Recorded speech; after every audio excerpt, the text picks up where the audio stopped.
vai ver a carta escrita por Tiago, que tem como tema a fé que funciona. Essa é a mais prática de todas as cartas. E como ela é cheia de metáforas e de preceitos morais, ela é muito parecida com o livro de Provérbios, no Antigo Testamento, que a gente já viu há várias semanas. Da mesma forma que a carta aos Hebreus, que a gente viu na semana passada, essa carta foi escrita também para os cristãos judeus. E ela enfatiza os resultados que a nossa fé deve apresentar, para que ela não seja só uma fé intelectual que não salva ninguém. O autor dela foi Tiago, que era irmão de Jesus e líder da igreja em Jerusalém. Vamos dar uma olhada em alguns textos? Lá em Mateus, no capítulo 1, versos 24 e 25, está escrito assim: Ao acordar, José fez o que o anjo do Senhor lhe tinha ordenado e recebeu Maria como sua esposa, mas não teve relações com ela enquanto ela não deu à luz um filho, e ele lhe pôs o nome de Jesus. Então aqui está falando que José não teve nenhuma relação sexual com Maria enquanto ela não desse à luz Jesus, mas depois disso eles viveram como um casal casado normal. Em Mateus 13,55,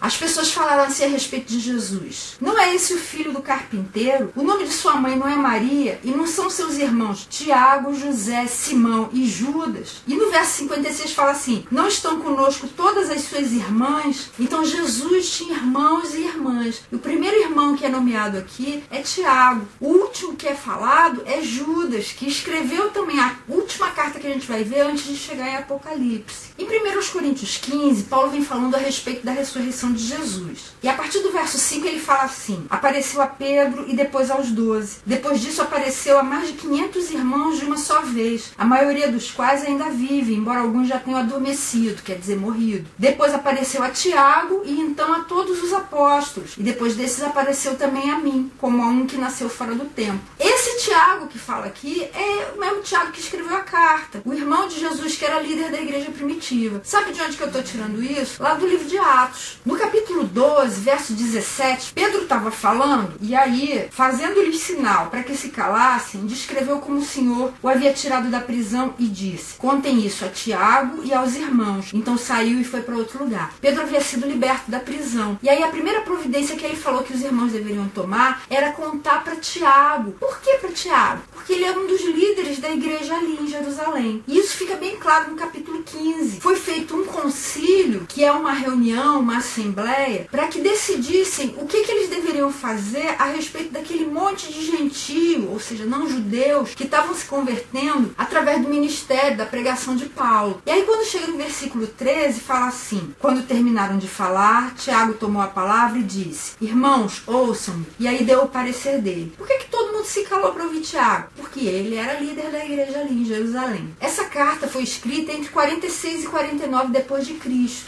em Jerusalém. E esse é o mais antigo de todos os livros do Novo Testamento, mais antigo do que qualquer evangelho, de qualquer outro escrito dali. O nome dele no grego é Iacobo Epistole, significa epístola de Tiago. Iacobos é a forma grega de Jacó. Então Tiago, na verdade, vem do hebraico Jacó. E o verso-chave, que é aquele que resume, sintetiza a ideia central do livro, está no capítulo 1, verso 22. Sejam praticantes da palavra e não apenas ouvintes, enganando-se a si mesmos. Uma das formas como a gente pode dividir o conteúdo dessa carta é em 3 partes. A primeira, que está no capítulo 1, do verso 1 até o verso 18, é o teste da fé. Fala a respeito das provações, das dificuldades da vida e como elas são, na verdade, um teste para a nossa fé. A segunda parte, que vai do capítulo 1, verso 19, até o capítulo 5, verso 6, fala sobre as características da fé, mostrando como ela deve ser prática. E a terceira parte, que é o capítulo 5, do verso 7 até o 20, mostra o triunfo da fé. O que vai acontecer com a gente quando Jesus voltar e der pra gente a coroa da justiça, porque a gente perseverou. E Jesus é visto nessa carta principalmente como o Senhor e Messias. Está no capítulo 1, verso 1. Tiago começa a carta falando assim: Tiago, servo de Deus e do Senhor Jesus Cristo, as 12 tribos dispersas entre as nações. Ele mostra para todos os judeus que estavam espalhados por todo mundo conhecido como Jesus era o Senhor e Tiago era servo do Senhor Jesus. E da mesma forma que o livro de Provérbios, essa carta tem um monte de lição também. A primeira que eu queria destacar é a respeito das provações, que muitas vezes geram na gente impaciência, desânimo, e a gente muitas vezes vezes só fica contente quando ela acaba. Mas a verdade é que se a gente enfrentar a aprovação com a disposição certa, ela traz um resultado muito bom e que pode produzir na gente muita alegria. É isso que Tiago fala no capítulo 1, dos versos 2 a 4 e o verso 12 também. Olha o que está lá. Meus irmãos, considerem motivo de grande alegria o fato de passarem por diversas provações, pois vocês sabem que a prova da sua fé produz perseverança. E a perseverança deve ter ação completa, a fim de que vocês sejam maduros e íntegros, sem lhes faltar coisa alguma. Feliz é o homem que persevera na provação, porque depois de aprovado, receberá a coroa da vida, que Deus prometeu aos que o amam. A provação, a dificuldade, tem um resultado muito bom se a gente enfrenta ela do jeito certo. Como é esse jeito certo? Com perseverança, crendo que Deus está no controle de todas as coisas, crendo que se Ele permitiu que aquilo acontecesse com a gente, é porque Ele tem um propósito bem específico para mim, para você, para que a gente triunfe, para que a gente saia modificado. Não são as coisas boas da vida que fazem a gente uma pessoa melhor, não. São as dificuldades, são as coisas que aos nossos olhos são ruins, que tornam a gente pessoas melhores. Então, que da próxima vez que a gente for atingido por alguma provação, a gente lembre disso e pense, Deus está me burilando, está trabalhando no meu coração, está fazendo com que eu seja uma pessoa muito melhor do que eu fui até agora, para a honra e glória do nome dele, para que eu seja uma pessoa mais feliz também. Uma segunda lição é a respeito da sabedoria, da qual Tiago fala aqui nessa carta. A gente às vezes fica confundindo sabedoria com conhecimento humano, com inteligência humana. Mas isso não é verdade. Tiago fala no capítulo 3, nos versos 13 a 18, que a sabedoria celestial e a sabedoria humana têm frutos, têm resultados diferentes. Vamos dar uma olhadinha nesse texto? Quem é sábio e tem entendimento entre vocês? Que o demonstre por seu bom procedimento, mediante obras praticadas com a humildade que provém da sabedoria. Contudo, se vocês abrigam no coração inveja amarga e ambição egoísta, não se gloriem disso, nem neguem a verdade. Esse tipo de sabedoria não vem dos céus, mas é terrena. Não é espiritual, mas é demoníaca. Pois onde há inveja e ambição egoísta, aí há confusão e toda espécie de males. Mas a sabedoria que vem do alto é antes de tudo pura, depois pacífica, amável, compreensiva, cheia de misericórdia e de bons frutos, imparcial e sincera. O fruto da justiça semeia-se em paz para os pacificadores. A sabedoria do céu é a mesma sabedoria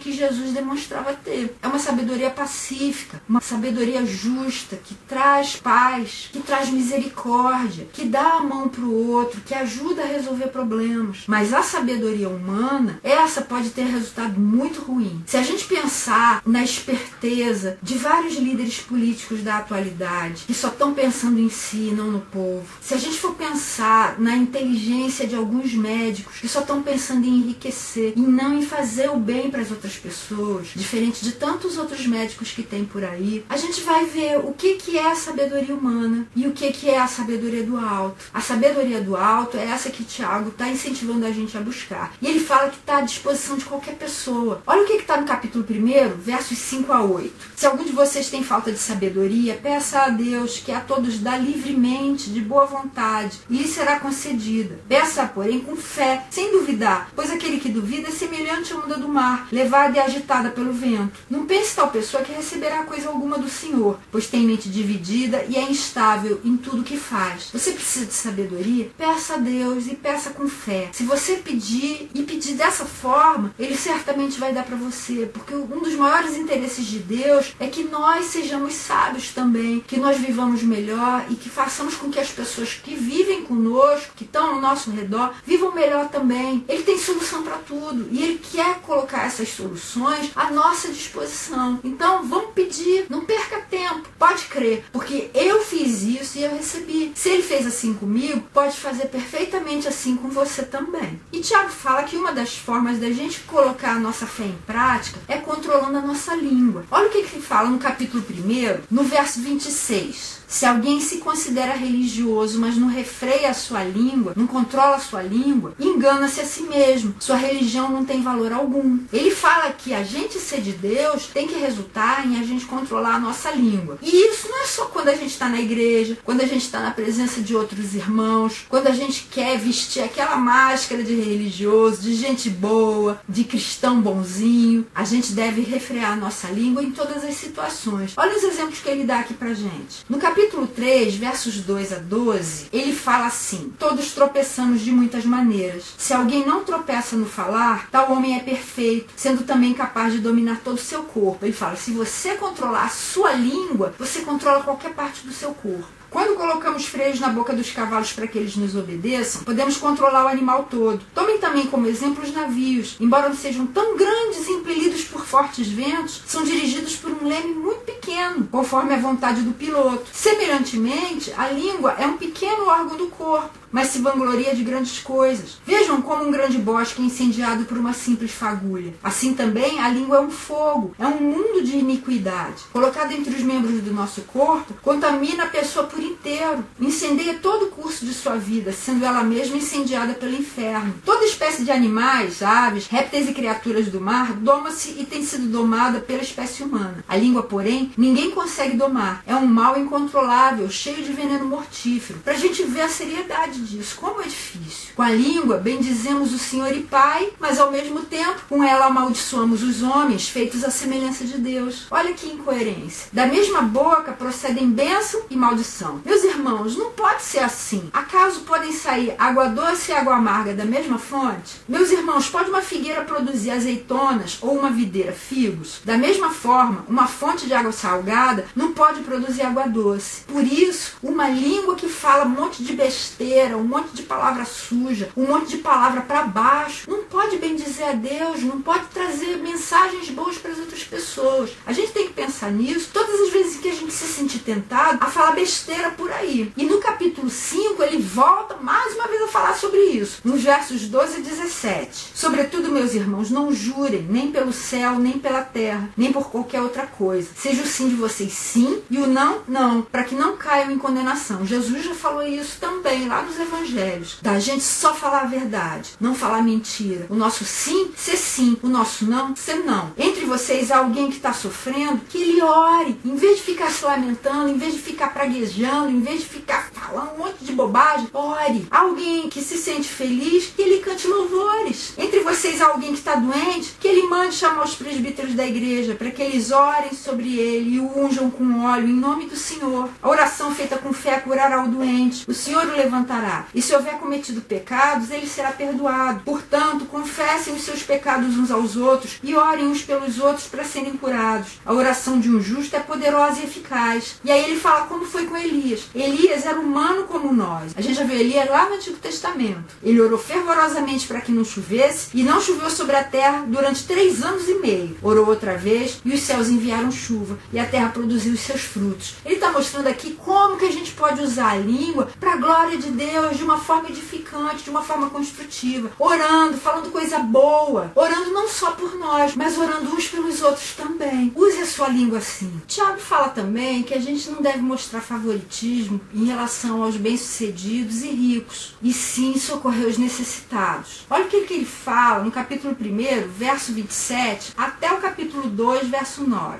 A religião que Deus, o nosso Pai, aceita como pura e imaculada é esta: cuidar dos órfãos e das viúvas em suas dificuldades e não se deixar corromper pelo mundo. Meus irmãos, como crentes em nosso glorioso Senhor Jesus Cristo, não façam diferença entre pessoas, tratando-as com parcialidade. Suponham que na reunião de vocês entre um homem com anel de ouro e roupas finas, e também entre um pobre com roupas velhas e sujas. Se vocês derem atenção especial ao homem que está vestido com roupas finas e disserem: aqui está um lugar apropriado por o Senhor, mas disserem ao pobre: você, fique em pé ali, ou sente-se no chão, junto ao estrado onde ponho os meus pés, não estarão fazendo discriminação, fazendo julgamentos com critérios errados? Ouçam, meus amados irmãos, não escolheu Deus os que são pobres aos olhos do mundo para serem ricos em fé e herdarem o reino que ele prometeu aos que o amam? Mas vocês têm desprezado o pobre. Não são os ricos que oprimem vocês? Não são eles os que os arrastam para os tribunais? Não são eles que difamam o bom nome que sobre vocês foi invocado? Se vocês de fato obedecerem à lei do reino encontrada na Escritura, que diz: ame o seu próximo como a si mesmo, estarão agindo corretamente. Mas se tratarem os outros com parcialidade, estarão cometendo pecado e serão condenados pela lei como transgressores. Infelizmente, a gente vê que muitas igrejas tratam as pessoas de formas diferentes. As pessoas que têm boa aparência, se vestem bem, são cheirosinhas, são de um nível social elevado, a gente trata bem. E aquelas que usam uma roupa mais humildezinha, às vezes não tem nem dinheiro para comprar um sapato e precisam ir de chinelo, a gente acaba tratando com desprezo, como se fossem crente de segunda classe, terceira, quinta classe. Isso é exatamente o que Tiago está falando para a gente não fazer. A gente chega ao absurdo de, às vezes, eleger presbíteros e diáconos só por causa da aparência deles. E eu não estou inventando, não. Eu já fui de uma igreja em que um presbítero contou para nós que ele nem sequer era convertido. Para a gente ver até que ponto a gente consegue chegar nesse nosso julgamento errado que vai só pela aparência. Lembre-se, Deus vê o coração. É o coração que interessa para ele. Não são as roupas, não é o corte de cabelo, não é o perfume que a gente usa. Nada disso interessa para ele. O que interessa para ele é o perfume espiritual que a gente espalha por aí. Se é o bom perfume de Jesus ou se é o fedor da nossa sociedade. Esse cheiro de esgoto que transparece nas nossas atitudes erradas. É bom a gente lembrar que Deus sempre teve um cuidado todo especial para com os pobres. A gente já viu isso nos vídeos sobre Levítico e Deuteronômio. No Salmo 68, verso 5, Davi escreveu assim: Pai para os órfãos e defensor das viúvas é Deus em sua santa habitação. Deus protege e defende os órfãos, as viúvas, os pobres, aqueles que estão necessitados, que estão sendo marginalizados, oprimidos na nossa sociedade. Lembre-se disso e faça aquilo que Isaías falou no capítulo 1, verso 17 da sua profecia. Aprendam a fazer o bem, busquem a justiça, acabem com a opressão, lutem pelos direitos do órfão, defendam a causa da viúva. Tiago fala também que o sistema de Deus e o sistema do mundo, esse modo de pensar, de ver a vida, essa visão a respeito das coisas, são incompatíveis. Olha o que está no capítulo 4, verso 4.